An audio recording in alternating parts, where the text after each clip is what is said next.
Welcome to the Bayou City Soccer Podcast. Whether inside or outside the loop, we are talking everything soccer in Houston. Y'all ready? Let's get it.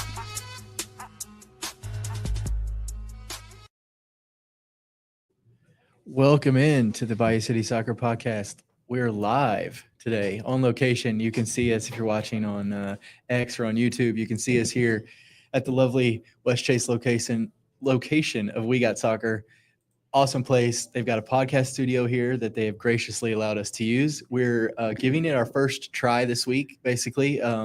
Trying out all the buttons and all the we don't get to do this too often in person, bro. No, we're usually in our own rooms and we don't get to look at each other. We are the definite. It feels weird to look into your eyes as we talk because face to face, especially after COVID. I mean, this is even new, and since we've been sticking to doing it through our computers at home, it's pretty incredible that we get this opportunity to be here in a studio. And we are the definition of Houston, man. We all live in different areas. You and me probably the closest, and even then it's like a 30-minute drive.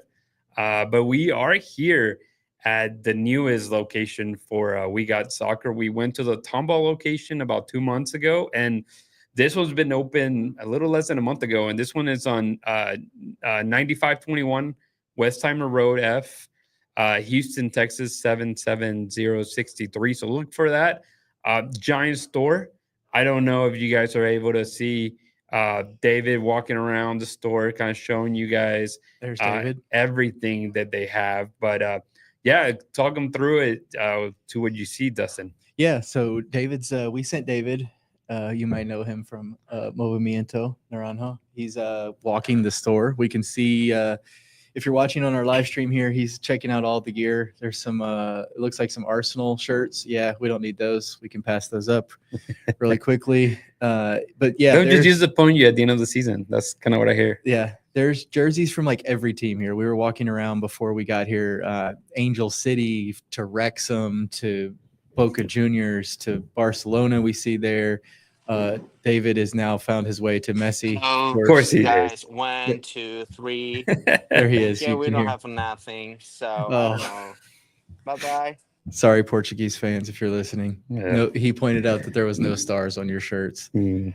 But yeah, there you can see the whole store right there. They've got cleats, they've got jerseys, they've got shin guards, they've got shirts, they've got these cool Messi shirts with the little goat symbol on them.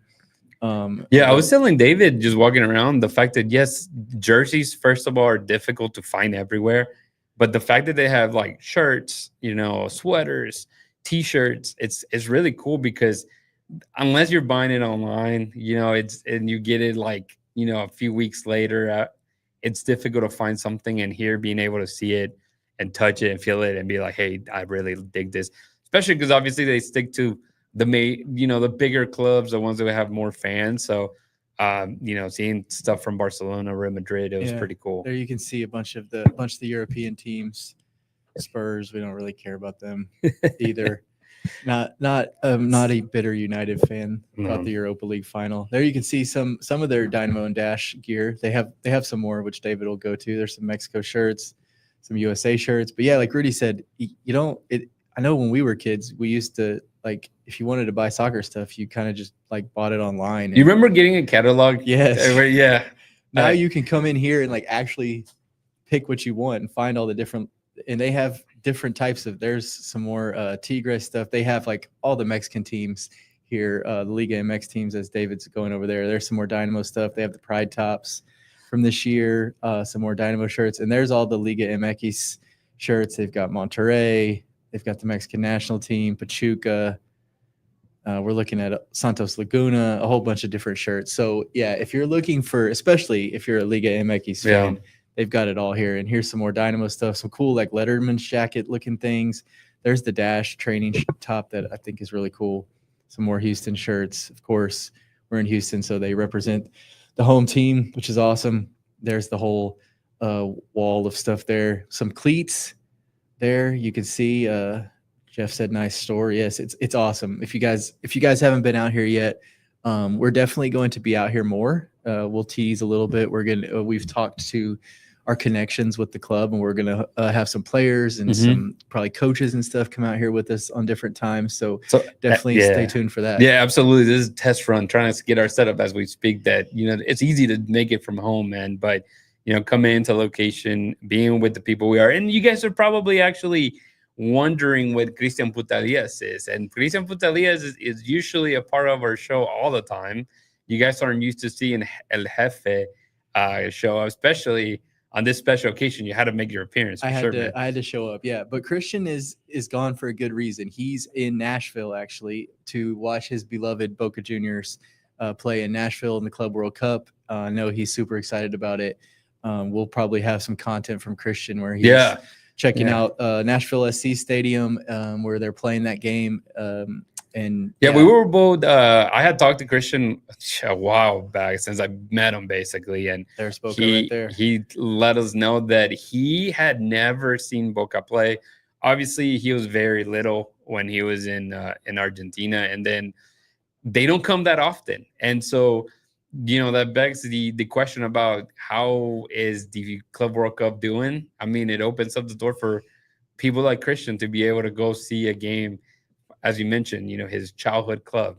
Yeah, it's awesome. We were talking about that on the way over here. Like, you get, you know, Manchester United, Chelsea, Manchester City, these big teams come over here a lot, but, you know, the Bocas and the Botafogos and these Australian teams and even these Asian teams, they never, if ever, come over here. So it's awesome to see that with the Club World Cup. It probably will be hosted somewhere else. Those Binho boards, if you're watching the stream, those are super cool that David's showing right now.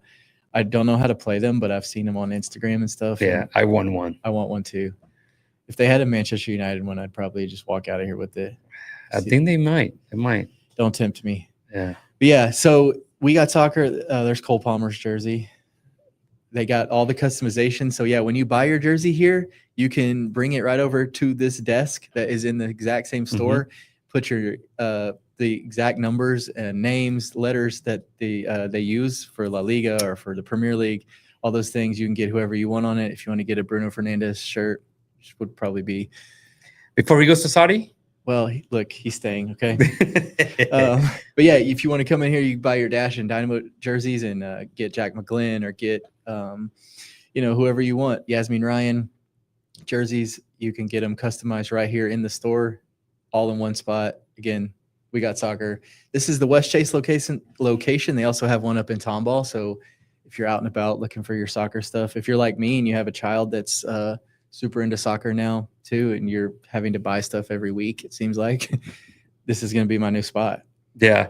No, it's as mentioned, we went over, me and Christian went to that Tomball location. We were amazed how big it was and how much the stuff. And this one here just, you know, blows it out of the water, man. And then it's much bigger, obviously, with this room that we're able to host this podcast. Really, really cool, man. Yeah, David's been walking around, but he'll be joining us and to talk as well about Movimiento Naranja and give him some space. Bear with him. He doesn't like to talk too much English yet because he doesn't feel comfortable, but we'll get him on here and he can definitely give his feedback well for the Spanish listeners, man. But we're hoping to do it again soon. Yes, we will.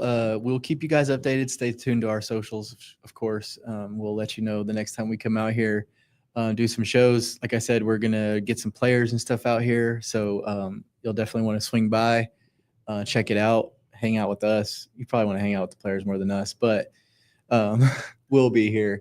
And yeah, this podcast studio is awesome. They built it specifically for local people like us to use and you can see there. Hey guys, you can say hi to me right here. Hi. See, there's David showing us. So yeah, this podcast studio is awesome. You know, that's the one thing that I thought it was odd out of everything, apart from, like I said, talking, you know, face to face, having that window.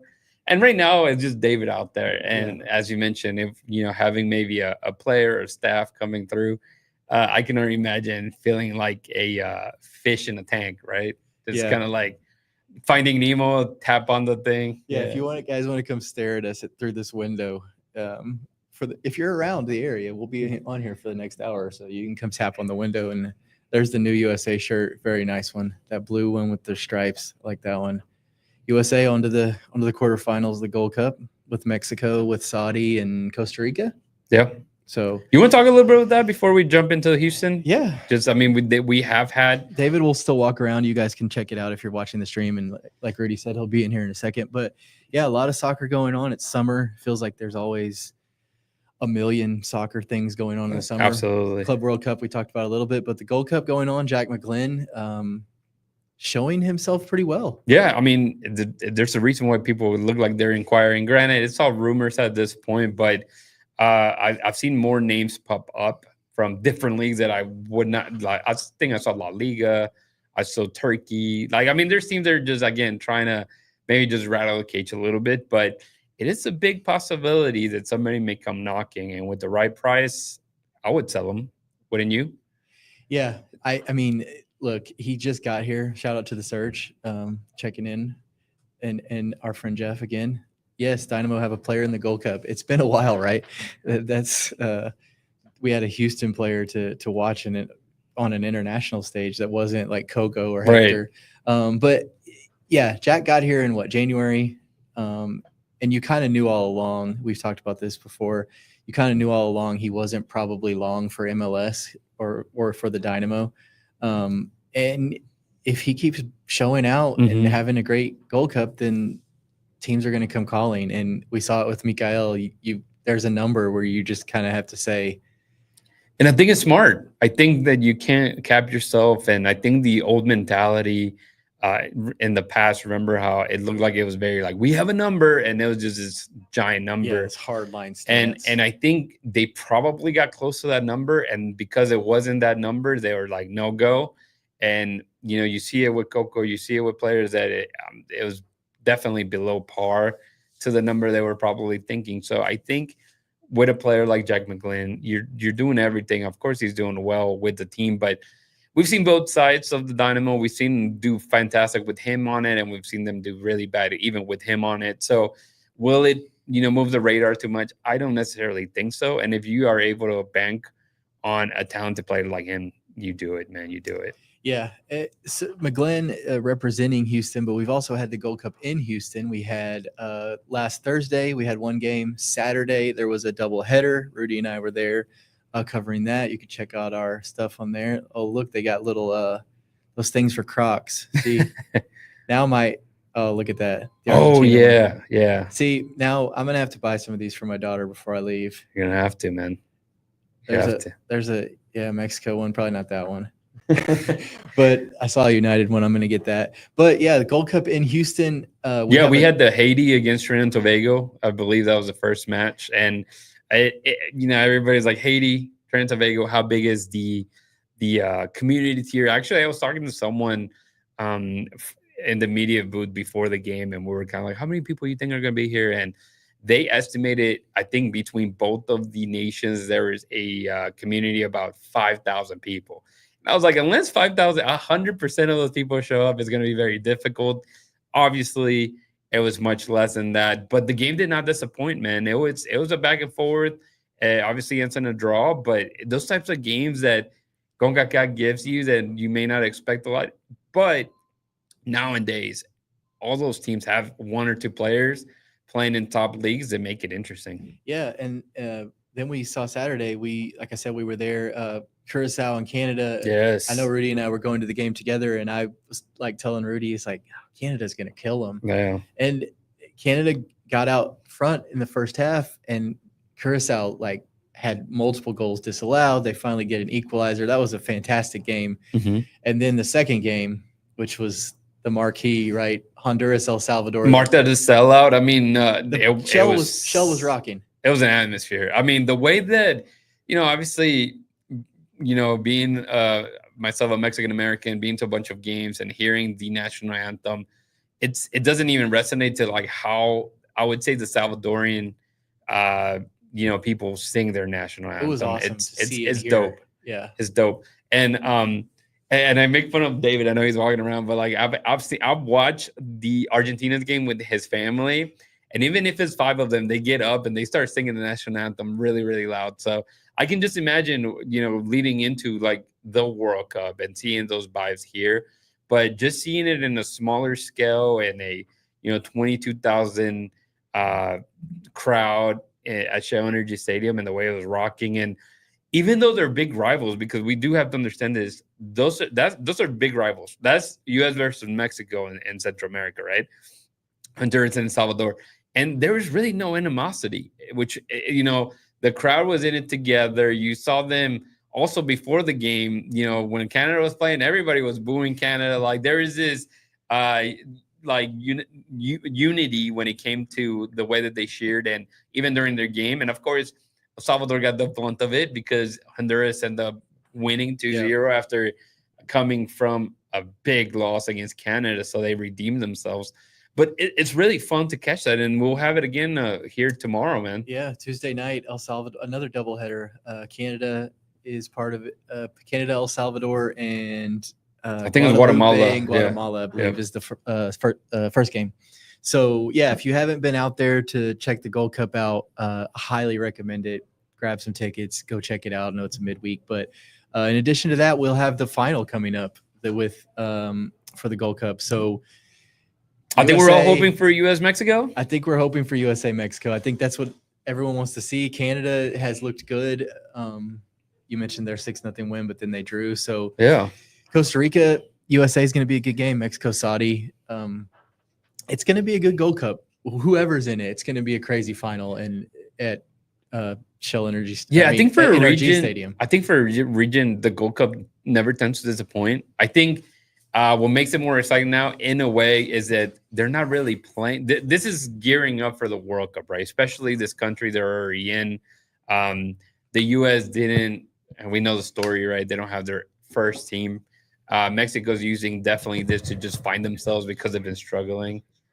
But at the end of the day, it just makes it fun to catch those games. And they don't mean like, you remember in the past, it used to be like, this is the whoever wins goes into the confederation. Yeah. Exactly. And that's not the thing anymore, because before it was definitely like A team, B team, A team, B team. So that's not the case now. I think it's just everybody gearing up for what the World Cup is to come. And so this specific one has been fun to watch. It's been very entertaining. And yeah, hopefully the final does that as well. And we'll have time to talk about it since it's about 2 weeks from now. Yep. And if you're watching on the stream, David's back. How are you guys? Good to see you. He made his rounds. What did you think about the store, man? What was your favorite shirt out there? Of course, the Messi one. It's my favorite, but the second Obviously. one is the Dynamo. Of course. But we were talking with Dustin and Rudy before the program, but there's a jersey from South. It is the South Korea. South Korea Man, jersey. that was so good. I love So that good. jersey. I love that. So There's my so many good favorite jerseys ones. here. Yeah, I remember like for the last World Cup, I rated like all the jerseys, and the Korea was pretty high on my list because there's something about it, man. They're really good with their fashion over there. It seems. That one and the French one that's next to it. Yeah, you guys can't see it. It's way over here on the wall, but they have some Nikes. Then those Puma ones are nice too, like that Portugal one. Yeah. So yeah, we could sit here and talk about We Got Soccer all day, but we'll actually talk about soccer as well. We had a lot going on over the last couple weeks, months. It's been a lot of like non-stop for both leagues. Yeah, the NWSL and the MLS have kind of had their international breaks at different times and how they go. We'll talk briefly about the Dash because Orange and Blueprints has your Dash covered. Make sure to check that out on all our podcast feeds. It's on our YouTube channel, all Dash all the time. But the Dash finished up their first half of the season, I guess you could call it. They now have a big summer break where they will be off for about 6 weeks. They have one friendly scheduled against Monterrey, who will come to Shell Energy Stadium in a couple weeks, July 8th. Another one possibly. We'll see if another game gets put on there. But as far as league play, they're off now for a while. They fell to North Carolina 2-1. Avery Patterson scored in the first minute. He felt good about things. Yeah. It summarizes what the league has been for them this whole year, I would say. It really has. Like, we talked about it a little bit in our little Bayou City Soccer chat, but like outside of the Portland game, they've played pretty well for most games. They just have these stretches where they don't play well, and it just happened to be Sarah Puntigam gets a second yellow card. They go down to 10. They concede 2 goals, and they end up losing. And it's kind of a microcosm of their season so far. A lot still to go. Summer transfer window to come. They've sold Diana Ordonez. Right. So they've theoretically have some money. They have some roster space to play with. They need a striker in the worst way. Yes. So it's going to be hopefully an interesting summer period for the Dash. Yeah. And just to finish off, I think for them, and I've told the guys, I've told Diego and Manny the fact that I'm like, bro, I need to be a guest at, Orange and Blueprint, just because I've been watching like every single game, David. I mean, I'm invested this season. I've been doing the ratings, which I need to send you the ratings. I need to put that a note in my head. But it gets to the point that you've seen a little bit of a change with this new manager in Fabrice, but then there's been a lot of struggle when it comes to the entire team playing together. Defensively, they're not as sound, but they do have their moments. But offensively, collectively, are not good at all. No. And I think that's been even more noticeable the last couple of games. Obviously you see Avery putting goals, banger after banger, which that's not really a team thing, right? And then you see the game before that where, Ryan dribbles everybody and their mama and scores a great goal. And then Olivieri just hitting it from outside of like the 50-yard line, basically, and putting it in. So I think there's still a lot to work on. I was, from the beginning, I was very hopeful that they could make a push for the playoff, and there is still a chance. There are 2 teams worse than them currently. But yeah, it'd be fun to see. And everything that we talked about in Orange Blueprints for sure. Yep. So make sure you check that out. It's usually on Wednesday nights or the next day. You can catch it on our YouTube or on Spotify, Apple Podcasts, everywhere you get your podcasts. Yeah, that's a good segue. Yeah, definitely make sure to follow us on all our social media platforms. Pretty easy here. Hefe made it super easy to be found. Everything, you just search Bayou City Soccer and whatever social media platform you're using. From all the way from obviously YouTube, you can find us there. You can find us at Twitter, X, however you want to call it, Instagram, Blue Sky, pretty much everything. We're there.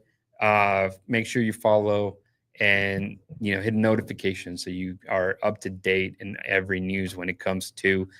You already know the drill, not just the Dash, not just the Dynamo 2, and Houston Soccer as a whole as we get games, man. Yeah, and we've been out at Gold Cup. We'll keep going out to Gold Cup, so make sure you check out especially Instagram. Rudy does a great job with our stories and stuff. Checking out, we saw the cool anthems and the atmosphere for Honduras and El Salvador. That was awesome. So let's talk about the Dynamo. Yeah, the Dynamo. The Dynamo are back. They had a brief break. It was a weird break. It felt like we talked about it a little bit before, but they missed a weekend and now they're back for the midweek. Yeah, I mean, they played against Sporting Kansas City. They lose against Sporting Kansas City. They get like a 2-week break because of international. Then they play, and then they get smacked. Literally copy paste, right? As the Montreal game as the Sporting Kansas City. Yeah. Same setup.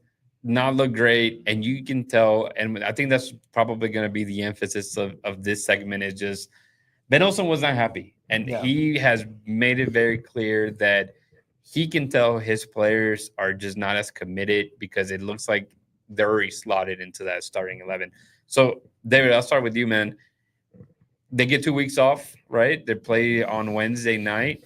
Do you expect big changes to happen for the team? I think, the team had to change because the last 2 matches were horrible, man. You said you were talking about a little bit from Ben Olsen that he was sad and everything, he was angry, but the people too.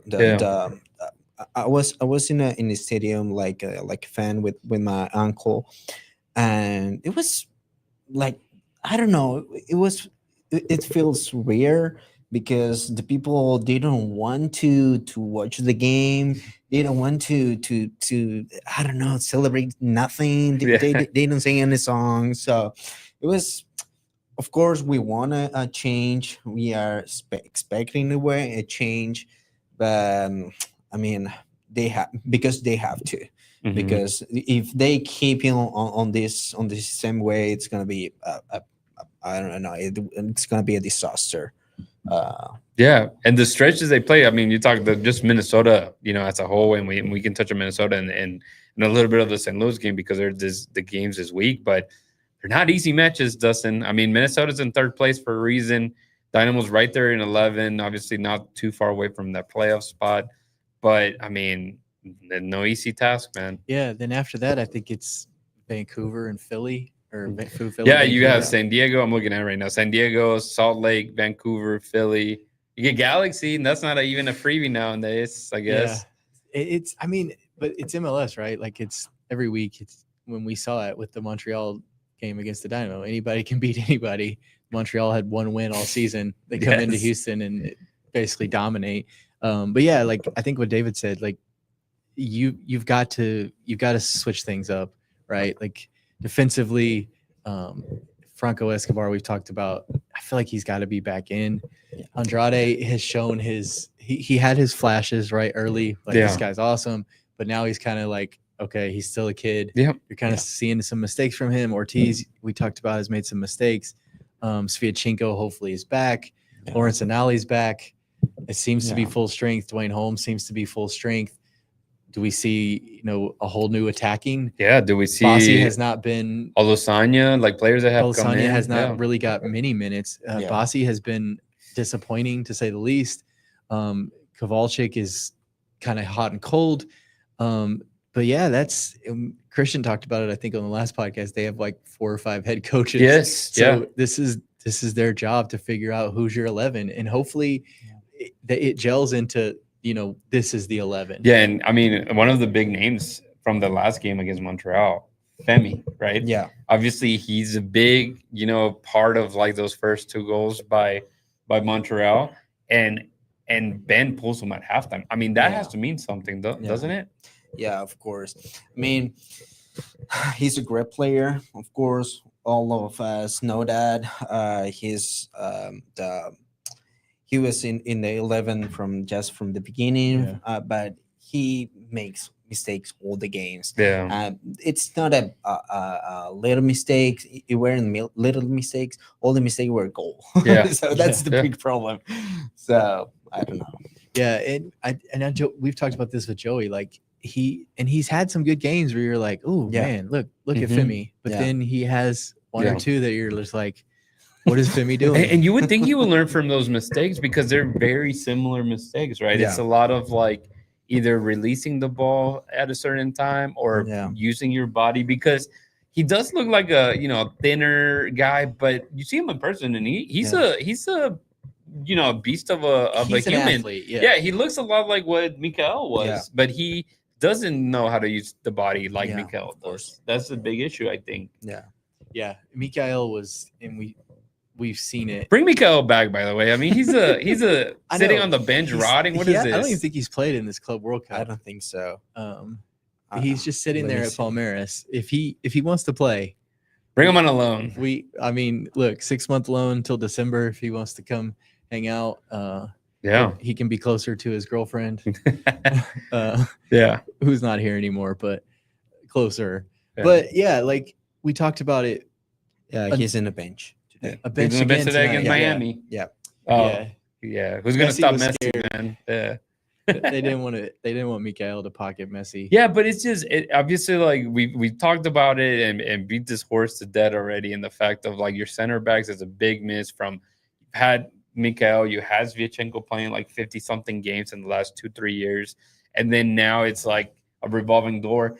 Ben, obviously, I mean, I think Femi has started every single game, if I'm not mistaken. Maybe 1 or 2 that he hasn't played.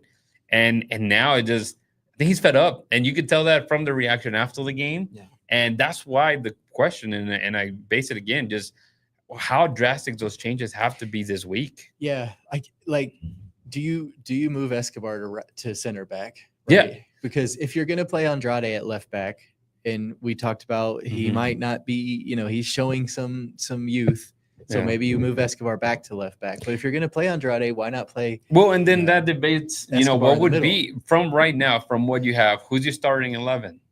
Who you're playing, right? The back four, I mean, The goalkeeper is set at this point. it's Bond. Yeah. The Ye- back four, I'm putting Escobar at left back. Yeah, You're putting him as left back. I Interesting. feel like Yeah. he's just so good defensively. 1,000%. Yeah, If Eric is healthy, he's obviously starting. correct. Yeah. If he's not, then it's probably Ortiz and it's probably Femi. Like, because you talked about it, Ben has basically froze out Steres and Bartlow. I Correct, think. Like yeah. they just don't Yeah. play anymore. hmm And maybe they're bad in training. And maybe they're just not to the level that they're looking for. But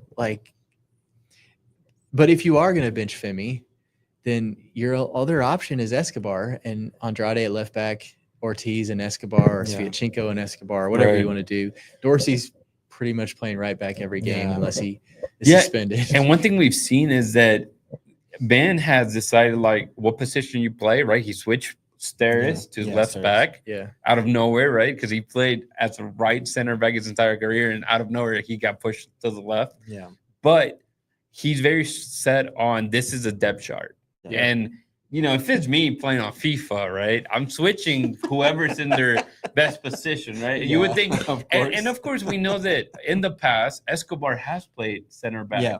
So for me, my best group there would be right back, obviously Dorsey, which is obviously set in stone already at this Yeah. point. Granted, is that a good thing or a bad thing? Since Ben's been saying, people are kind of getting too Dorsey's been comfortable. better. For sure. Yeah. He's At the got an beginning of the assist. He's season, got him yeah. some goals. Yeah. But for me, what I would do, man, I would not want to see Femi on there at all. So I would be putting Escobar as a right center back and then pairing him at this point with Pablo Ortiz, since you brought him in, and playing the Andrade. young Andrade Yeah. on the left Yeah, back. I mean, just like Andrade's gonna have his moments, but the only way he gets through them is minutes, right? Right. Just playing through it. Yeah. Minnesota is a very good attacking team. We're gonna see, Oluwaseyi's gone with Canada, so don't True. have to worry about him. But Yeah. Bongi and Robin Lud. Polonge. I do need Long goals from Wayne, here. Yeah, yeah. I need some goals from him. But yeah, you're right. It gets to the point that even though he hasn't been fantastic, Andrade has.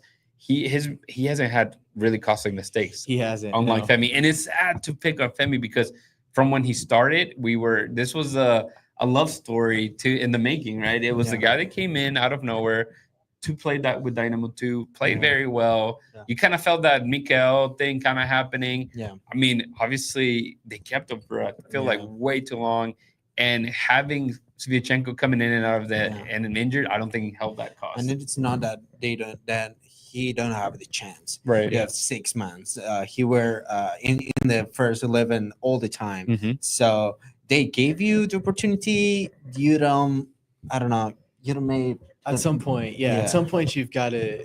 You have to make it work. You've got Yeah. and there's got to be some consequences. Yeah. We've seen it with the Dash, right? Like Fabrice is still a new coach, but he benched Jane Campbell. Yeah. He benched Katie Linden play this last game. Like he's not afraid to. Yeah, he's kinda- benched Nielsen, players that Yeah, are kind of Paige like Nielsen has been on the bench. He's not afraid to I don't know if he's sending a message or what it is, but we've seen people go to the bench, and I think what Rudy said, we're going to start to see that with this Dynamo team. I think you have to. they have a lot of depth now. Yeah.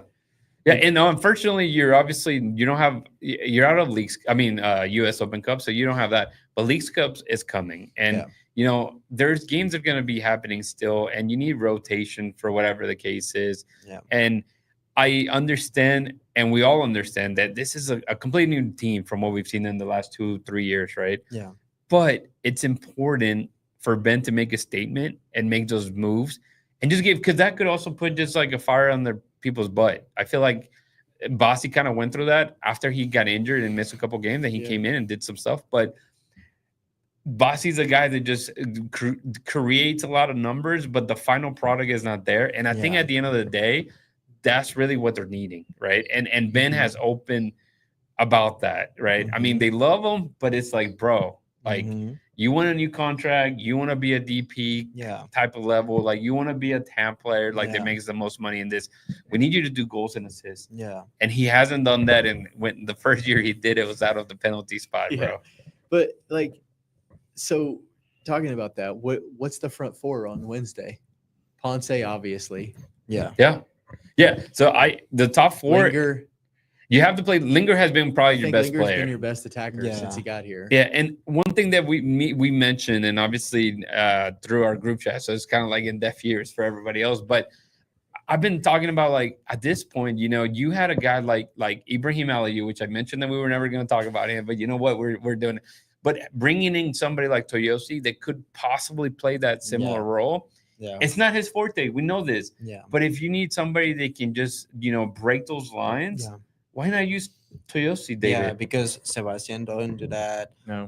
Basi don't do that. No. So you have nothing from no one from the left side. Yeah. From the right, you have Dorsey. You We have don't have Jack. McLean. Yeah. But We don't have from Jack the- for now. Yeah. So stuff like that, like, to me, I'll be okay, because at this point it's an away game. yeah. Chances are you're going to lose this game. Yeah. So why not try it out? Why not try somebody that can, open up the field, see if they, get a guy that Toyosi, we don't know what he is, right? Yeah. Because every time we've seen him, it's coming late and it just hasn't worked out with the final pass. So, but if you can get somebody, and if Basi is there, or even Nico Loredo had himself a game against, He New York changed the and stuff like game. that. With 2-3 passes, he changed the game. Yeah. Man, Basi had Which 16, actually, 17 that's the guy that minutes. is rumored to go to Nacional. So, Yeah, there's rumors that Ladero might be heading back to South America, his Yeah. boyhood club. Yeah. So you may lose that. yeah. He's been a nice spark. He's been hit or miss. When he was a starter, it was like, Yeah, He's not I a know, starter. but he comes off the Yeah. bench, and we saw it in the Miami game. They got crushed in. But His he came probably off and best looked really game good. was against New York City. yeah. He New York, started yeah. and he put He some played decent like passes. 17 Yeah. minutes. Yeah, he played really good. Yeah. But yeah, you're right. I mean, and that's something to think about as well, because he's likely leaving. I mean, Yeah. we know that he's retirement age, and I think he's definitely thinking about it. I mean, obviously with all this break, it looked like he was over there with. I didn't even know Luis Suarez had a gym over there, and he was working there. Like, it Yeah. looks like he's ready to go back. I mean, it makes a lot of sense. So that's another guy that you may be losing. And same thing, does that give Basi more of a, like, oh, you're the guy still? Yeah, I don't know. Or, I mean, at some point, we need to see what Dwayne Holmes is, right? Yeah. Like he came in, and there was some, I think, excitement. This is a guy that he played for the U.S. national team. Yeah. He's played in England. He had that injury, which kind of killed a lot of the momentum because he had to wait till he could play. But now he's back and seemingly healthy. So, like, let's see what he's got, right? Yeah. But before we move on, I think the big question I've had, Mhm. and I'll ask you guys, is does Artur get benched? Yeah, here's the sigh. The sigh is very. He's the captain, right? Yeah. So, like, if you're ever gonna, but we saw it with Jane Campbell, right? She's Yeah. the dash captain, and she came back this week, but she spent a month or so on the bench. Artur has not been the Artur that we're used to. No, of He's course not. getting slower. He's getting up there in age. He's still a very good player. Yeah. He- Middle of it helped- mistakes and everything. It with helped ball him and- having Hector around him. It did. obviously. It did, because he was the one shielding the mistakes. And I mean, if we think about just the beginning of the season, I mean, it comes to my head when you said Artur, I thought of like the Miami Yeah, game, of right? course. When he gives the ball away, and he's done that a couple of times throughout the Yeah. season, but there's nobody there to help be the recover. And Yeah. they're asking him to do different things, kind of more what Hector was, win the ball and try to be the guy that, passes the ball around. But I mean, that's a very reasonable question. I don't think there's, if you're going to be drastic about it, if Ben is true about, changes need to be made, Mm.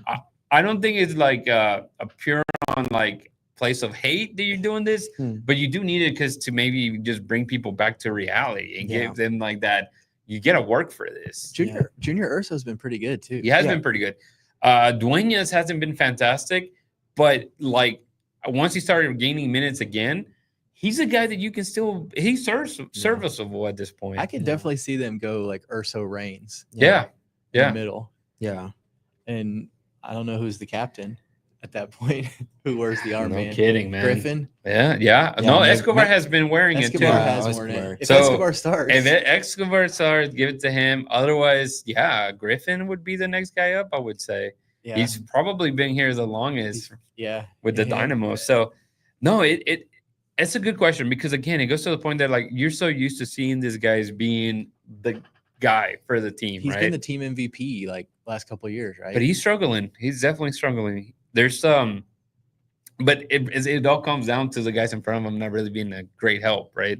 If you keep finding yourself pushing all the way towards the opposition and you lose the ball and there's a counter, what can a guy do to cover 3 men? Yeah. It's very difficult. You're asking a lot. It's a lot. It's a lot.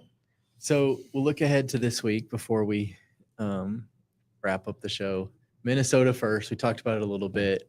Rudy said you probably expect to lose this game. Yeah. But then this Dynamo team the last 2 years has been like really good on the road. Road Warriors. We all thought they went to New York City. Even when we saw that lineup, they're gonna lose this game. Yeah. They win 3-0. I mentioned it then. I said, if I told you guys, I'm like, no way. Like, if the Dynamo win, then Ben Olsen wins Coach of the Year. And you know what? Yeah. He won Match Day Coach of the Year.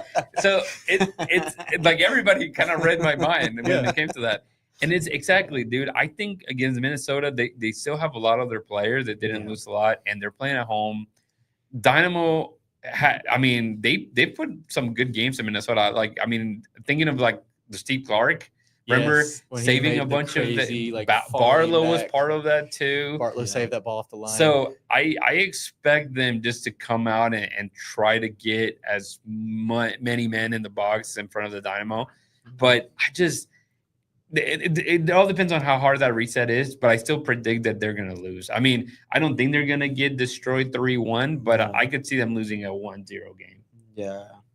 What do you think, David? Yeah, for me, of course, all of us, we want a victory.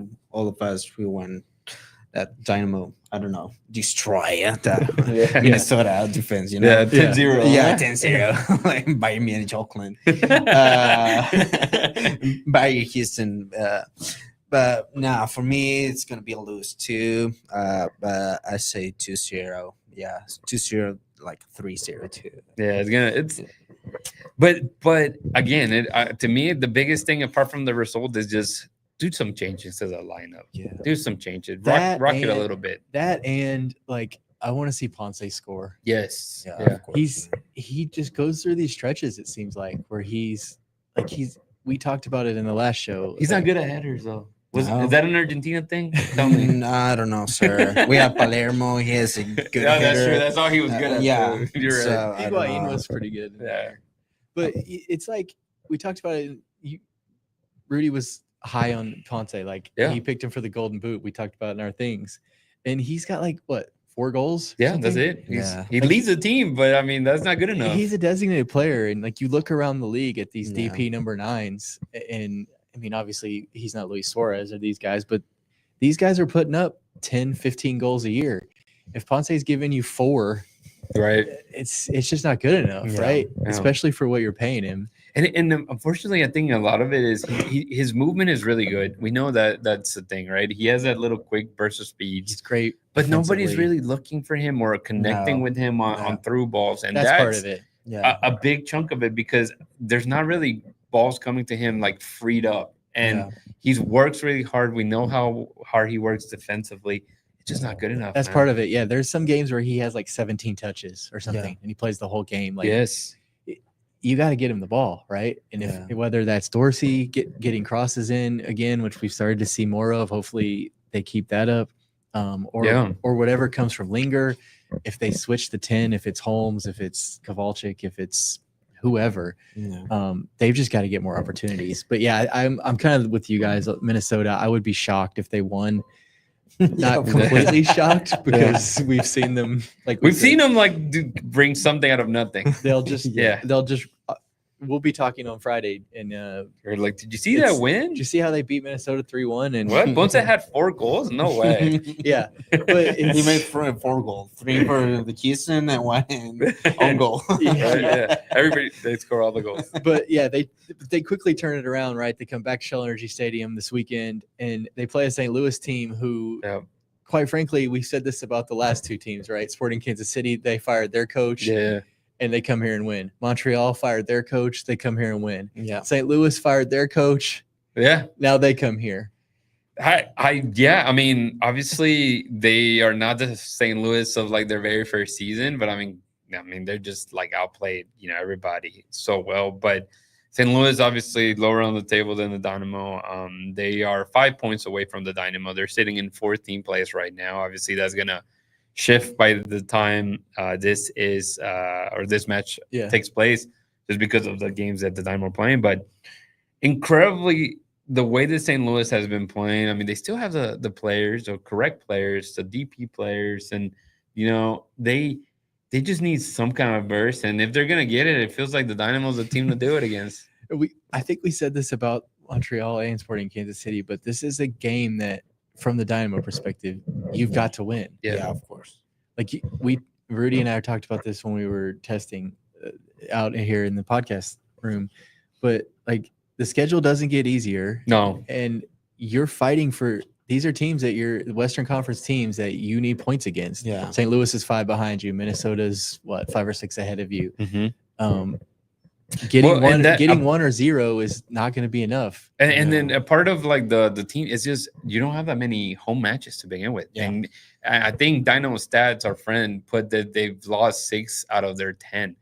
That's a big deal, man. Some people get fired for that. Yeah. Especially the Dynamo, because they've long been a team that's good at home, whether it be like just because they were good teams or whether it be, you have to come to Houston and it's 94 degrees you're melting your face off and it feels like 112 with humidity and you just can't even run after 20 minutes.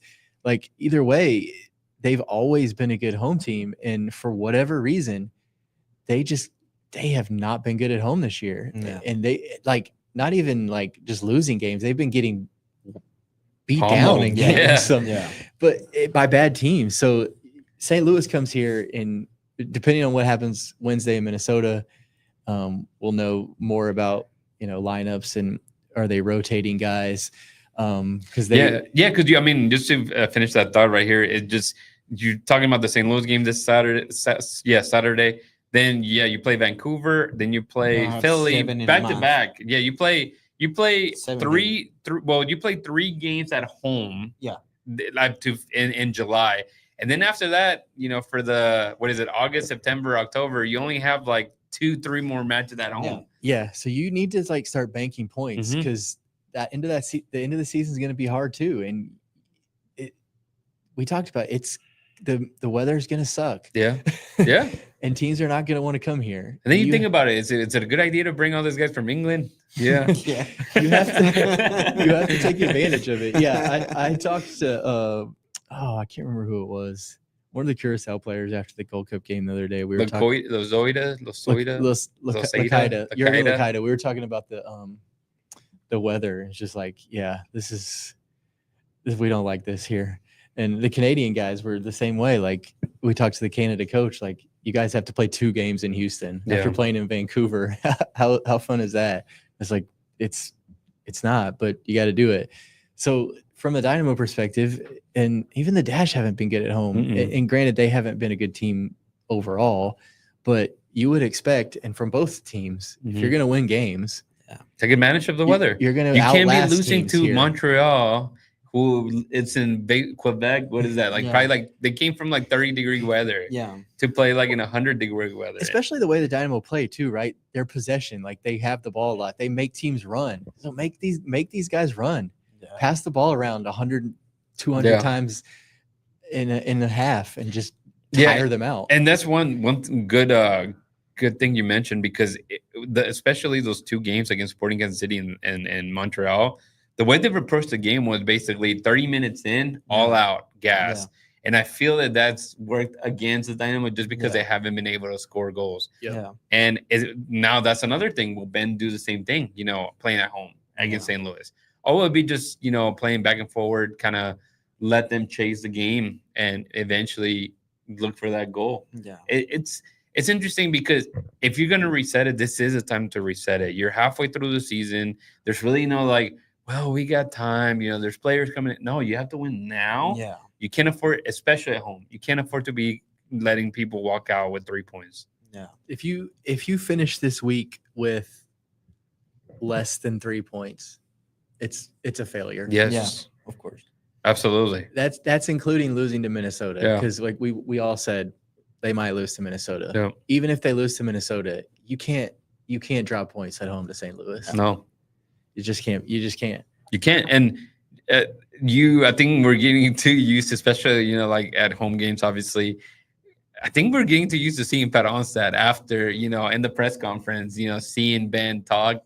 I don't think that's necessarily a good thing. Like every time your boss is right there, during your boss watching you work. watching you work. I don't think that's necessarily a good thing. And, it goes to the same thing of like, we trust the process. That's always been a thing, right? Like trust the process. We trust what Ben is doing. But at the end of the day, like if it's not working out, it's still soccer. It's a business, someone has to go. And it's difficult to move away from 10 players when it is coaching. So, yeah. I mean, we talked about this on the last show too. Like we're all behind Ben and Ben is doing, I think, as good as pretty much what any coach could do with what they have. But now is the time. Guys are back. Yeah. You have guys to choose from. Yeah. You have basically a full roster, right? Yeah. You have the choice of your lineups. Figure that out. Get this team going forward. Get your committee of 3 other head coaches in there. Find out your 11. Find out your key subs. Find out who's pushing this team into the summer and get back into the playoffs. Because if they don't make the playoffs, it's a failure of a season. Big time. I mean, that we've heard from the club, like, oh, this is going to be a little bit of a rebuild because they're restocking after Hector and Coco and Mikael and Steve Clark and all those guys left. But 9 teams make the playoffs out of 14. Yeah.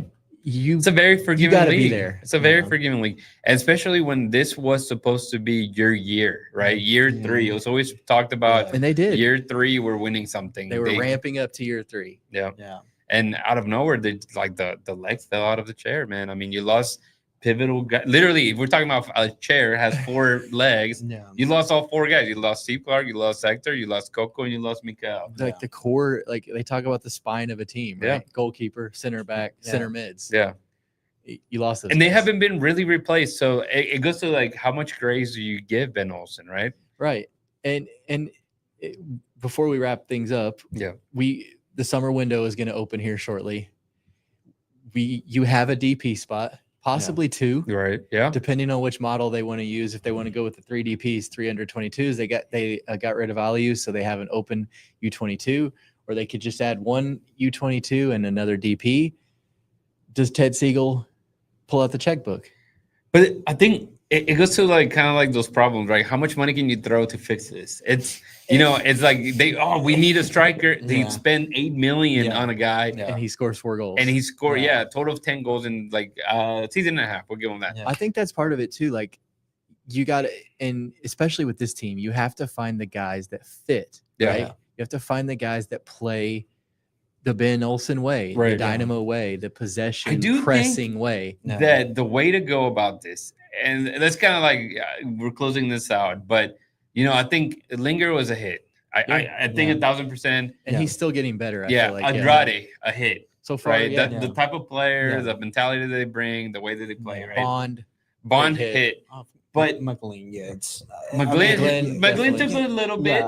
You're right. Yeah, but to me, if you're going to look at it, and this is going beyond what we've seen from like Ben Olsen in the past with DC, you need a Lucho Costa type of player, man. Yeah. To be what Bassi is playing. And that's it. Now, so there's not many out there. That's what I was going to ask you. So if you're going DP, you're going like a big playmaker. Yeah. Right? Tell us anybody on Argentina, man, that is not an Independiente Boca or River. Where's all the Lucho Costas? 15 millions to Independiente. Right. Where's the Thiago Almada? They're selling those to Real Madrid. Why can't we have a Thiago Almada here? Dude. It's a guy in Independiente. It's called Luciano Cabral. Man, he's good. He's cheap and he's so good. He's like an old 10. Man, that guy is so good. But we need it. Yeah, but that's literally what the Dynamo need. I think you look at the team, they have everything. But again, Bassi, we can't say that he hasn't been a decent player, right? Yeah. All the numbers are there, but the final product is just not there. And you need, at this point, I feel like you have every single. I mean, and we can debate more about the center backs, right? Whether that's another option, but not a lot of teams bring a DP center back. I think New York have been one of the only ones in recent times. But it goes to that, like, you need a guy that can move the ball around, and you can, if you find somebody like Lucha, and I bring Lucha because that's somebody that Ben brought to DC. Yeah, you know, just a guy that can create on his own, basically. Yeah. Off the dribble. Exactly. Create 1-2 passes. Either build or finish yourself. That's and there's not that. Kovalchik, he can be a little of that, but he doesn't have it for 90 minutes. Yeah, he has his spurts. Pat, if you're listening, just go. Yeah. David will go with you to Do Argentina. Yeah. David will Pat, accompany do you. it. Yeah. All right. So as we wrap things up, definitely we want to thank Ruben and all the guys here at We Got Soccer. They've been super awesome to us. They filmed some stuff of us. They're going to use for some of their cool stuff. So check that out. But definitely get out to We Got Soccer Westchase over here on Westheimer. That's where we're at today. You can go to the Tomball location as well. And be sure to stay tuned because, like we said, we're going to be out here some more. We're going to bring some players out here. So hopefully you guys can come out, hang out with them, get some autographs, get some pictures. And while you're here, get some awesome jerseys, all your Dynamo gear, your Dash gear while you're here. And so big thanks to We Got Soccer. And we will 100% be back. Rudy, anything Yeah, it else? looks like, I mean, it was a test run. It looked like the audio was there. It looked like there's people, sending messages and stuff like that. So far that's good. So good. One thing that I would say, obviously honestly, I think we kind of had seen pictures of this place, and I can say didn't do it justice. It's nice. It's a nice setup. Yeah, it's awesome. And for what we brought in, we set up pretty fast too. Like, it took maybe 15 minutes. Yeah, we to came kind in of here. We figured out how to run this. You guys can't see it, but it's I haven't even used the cool the sound effects. There you all go. the fans cheering. Yeah.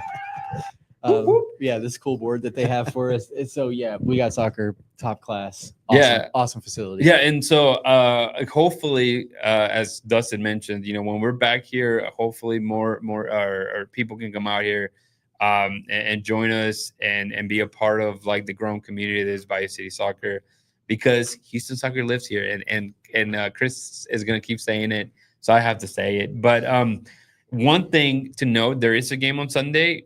Keep an eye out. There'll be a giveaway for those tickets as well. Saturday. And we had a few little gifts here when it comes to stickers and some giveaways as well, but we'll make them available for you guys and here through our social medias as they come along, man. Yep. We will so make sure you're following us on everything, X and Instagram, and we're on Blue Sky now, all that good stuff. So check it out. And before we wrap up, Rudy, tell everybody the Christian spiel. Oh, yeah. So definitely make sure, like Christian tends to say, follow us on our social media platforms. If you are watching this on YouTube and you have not hit the notification button, please do. So that way when not just this podcast comes to life, you'll see the orange and blueprints, you'll see Movimiento Naranja. Can you do a quick invite in Spanish for the people out there listening? Sí, si nos estás escuchando y tu idioma de que te gusta escuchar el fútbol es en español, también en Bayou City Soccer tenemos un programa en español, se llama Movimiento Naranja, todos los jueves más o menos a las 9 de la noche.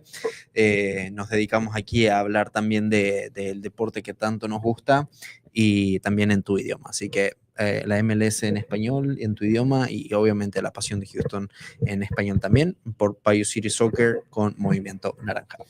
Yeah, so you can listen to Movimiento Naranja, you can listen to Orange and Blueprints. We post when we get interviews with the players in our segment that we'd like to call Orange Talk.